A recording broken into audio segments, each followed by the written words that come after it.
జై శ్రీమన్నారాయణ అండి. అందరు ఎలా ఉన్నారండి? బాగున్నారా? నేను కూడా చాలా బాగున్నానండి. ఇంకోటి ఏంటంటే ఇవాళ నేను మీకు ఏం చెప్దాం అనుకుంటున్నానంటే ఇది 2వ శుక్రవారం అండి. నేను రావుకాలం దీపాలు ముట్టిస్తున్నాను అమ్మవారి టెంపుల్లో అని చెప్పాను కదా.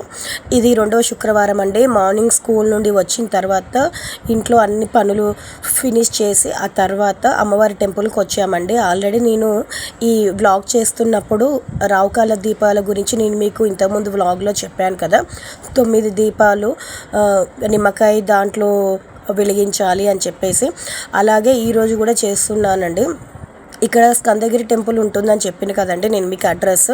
మనకు సికింద్రాబాద్లో దిగిన తర్వాత పద్మారావు నగర్ గార్డెన్కి కొంచెం వాకబుల్ డిస్టెన్స్ ఉంటుందండి. అక్కడ నుండి మనం స్కందగిరి టెంపుల్ ఎక్కడ అంటే ఎవరైనా చెప్తారు. అక్కడైతే నేను ప్రతి శుక్రవారం అయితే రావుకాల దీపాలు ముట్టిస్తానండి. ఇదేమో 2వ శుక్రవారం. నేను సంకల్పించుకున్నానండి, ఒక కోరిక కోరుకున్నాను. అది తీరడానికి నేను ఈ రావుకాల దీపాలు ముట్టిస్తున్నానండి. ఇంకోటి ఏంటంటే అక్కడ మన నిమ్మకాయలు తీసుకున్న తర్వాత ఆ రసాన్ని అంతా మనకు ఒక చిన్న టబ్బు లాంటిది ఇస్తారండి. దాంట్లోనే మనం ఆ రసం అంతా పిండాలి. వేరే ఎక్కడ పడితే అక్కడ మనము వాటిని అయితే పిండకూడదు.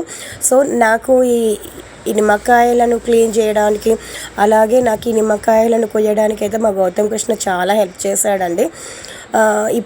ఇప్పుడైతే పాపం వానికి చాలా ఫీవర్ వచ్చింది. ఇది శుక్రవారం నాటి వ్లాగ్ అండి. ఆదివారం నుండి మా గౌతమ్ కృష్ణకి అయితే ఫుల్ ఫీవర్ వచ్చింది. ఎందుకంటే ఇప్పుడు కొంచెం వెదర్ అనేది చాలా కూల్ అయిపోయింది కదండి. మనకు శివరాత్రి వరకు అయితే ఆల్మోస్ట్ ఇంకొక వారం రోజులు ఉన్నదనగానే మనకు ఎండాకాలం స్టార్ట్ అయిపోయి ఉబ్బరం అవుతుంటుంది. కానీ ఇప్పుడు ఏందో కానీ మొత్తం వాతావరణం అంతా చేంజ్ అయిపోయింది. చిన్నపిల్లలందరికీ వైరల్ ఫీవర్స్ వస్తున్నాయండి. కొంచెం మీ పిల్లలు కూడా జాగ్రత్తగా చూసుకోండి. పాపం మా గౌతమ్ కృష్ణకు కూడా చాలా జ్వరం వచ్చిందండి. ఇంకోటి ఏంటంటే ఆ రోజు నేను దీపాలు ముట్టించేటప్పుడు అయితే రాలేదు, బట్ ఒక 4-5 డేస్ తర్వాత వచ్చింది. అందుకని ఈ వీడియో నేను పోస్ట్ చేయడం లేట్ అయిపోయిందండి. కొంచెం ఇప్పుడున్న సీజన్లోనైతే కొంచెం జాగ్రత్తగా చూసుకోండి. చిన్నపిల్లలకి ఇన్ఫెక్షన్స్ వస్తున్నవి. ఇప్పుడు నేను మీకు ఈ ఆడియో రూపకంలో కూడా నేను మీకు ఈ ఆడియో రికార్డ్ చేస్తుంటే కూడా మా గౌతమ్ కృష్ణ దగ్గుతున్నాడు. సో ఇక్కడ అమ్మవారికి అయితే రావుకాలంలో దీపాలు ముట్టేయడం వల్ల మనం అనుకున్న కోరికలు అయితే నెరవేరుతాయండి. చూడండి ఇక్కడ మా గౌతమ్ కృష్ణ కూడా నాకు హెల్ప్ చేస్తున్నాడు. సో ఇప్పుడు ఇవన్నీ నేను నిమ్మకాయలు అవన్నీ పిండిన తర్వాత ఇప్పుడు అమ్మవారి దగ్గరికి వెళ్ళామండి. లోపలికి అనుమతిస్తారు మనకి. అవన్నీ మనం కిందనే మొత్తం క్లీన్ చేసుకోవాలి. ఆ తర్వాత నిమ్మకాయలు ఉంటాయి కదండి, వాటిని రివర్స్ చేసి దాంట్లో కొంచెం ఆవు నెయ్యి వేసి, నేను మీకు వీడియోలో చూపిస్తున్నాను చూడండి, ఆవు నెయ్యి వేసి ఆ తర్వాత ఒత్తులు పెట్టి దీపారాధన అనేది చేయాలండి. ఇంకోటి అక్కడ మనం రావుకాల దీపాలు అమ్మవారి సన్నిధిలో వెలిగించాలంటే దానికి కూడా మనకు 50 రూపాయలు అనేది వాళ్ళు తీసుకోవడం జరుగుతుందండి.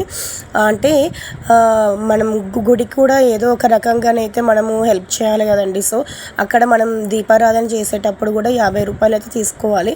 ఇక్కడ ఈ అమ్మవారి టెంపుల్లో అయితే ప్రతిరోజు మనకు అమ్మవారి నైవేద్యం అనేది ప్రసాదంగా ఇస్తారండి. ప్రతిరోజు మార్నింగ్ టైం వెళ్ళండి, మార్నింగ్ టైం ఇస్తారు. ఈవినింగ్ టైం వెళ్ళండి, ఈవినింగ్ టైం ఇస్తారనమాట. ఇక్కడ చాలా ఫేమస్ అండి అమ్మవారు. ఒకసారి మీరు కూడా వచ్చి అమ్మవారికి మనస్ఫూర్తిగా ఒక నమస్కారం చేసుకొని వెళ్ళండి. మీ కోరిక అనేది తప్పకుండా తీరుతుంది. సో నేనైతే ఇది 2వ శుక్రవారం అండి. నేనైతే ఈ విధంగా చేసుకున్నాను రావుకాల పూజ అనేది. మార్నింగ్ చేయొచ్చు, అలాగే ఈవినింగ్ కూడా చేయొచ్చు అండి. అది కూడా ఏంటంటే శుక్రవారం మాత్రమే ఈ అవకాశం ఉంటుంది. మళ్ళీ మంగళవారం నాడు కూడా ఓన్లీ ఆఫ్టర్నూన్ మాత్రమే చేయాలండి. 2 o'clock to 4 o'clock వరకు ఉంటుంది ట్యూస్డే నాడు. బట్ ఏంటంటే నేను స్కూల్లో ఉంటాను కదండి, నాకైతే మా మేడం పర్మిషన్ ఇవ్వరు. సో నేనైతే శుక్రవారం నాడు మార్నింగ్ స్కూల్కి వెళ్ళేసి ఈవినింగ్ వచ్చిన తర్వాత అంత పని చేసుకొని నేను 2 పిల్లల్ని తీసుకొని మళ్ళీ అమ్మవారి సన్నిధికి వచ్చి ఇలా దీపారాధన చేస్తానండి. అలాగే ఇట్లా దీపారాధన చేసిన తర్వాత ఒక 2 తమలపాకులు, ఒక్కపొడి, ఒక అరటిపండు అమ్మవారికి నైవేద్యం పెట్టేసి ఇక నేనైతే స్తోత్రనిధి అని చెప్పి ఒక యాప్ ఉంటుందండి. ఆ యాప్లో చూసి నేనైతే లలిత సహస్రనామం చదువుకుంటాను. అలాగే దాంట్లోనే మనకు అమ్మవారి హారతి పాటలు ఉంటాయి. అలాగే ఇంకా లక్ష ఒత్తుల నోము ఏ విధంగా చేయాలి, ఆ తర్వాత ఇంకా మనకు చాలా దేవత ఆరాధన శ్లోకాలు అవన్నీ ఉంటాయండి. దాంట్లో మనకు ఏ దేవత గురించి అయితే మనం దీపారాధన చేస్తున్నామో ఆ దేవత గురించి అయితే మనం శ్లోకాలు చదువుకొని నేనైతే నాకు ఆ లలిత సహస్రనామం అయితే నేను రెగ్యులర్గా చదువుకుంటాను. నాకైతే ఒక 1/2 అవర్లో అయితే కంప్లీట్ అయిపోతుంది పూజ అనేది. నేనైతే ఈ విధంగా చేశానండి. ఐ హోప్ మీ అందరికీ నచ్చింది అనుకుంటున్నాను. థ్యాంక్స్.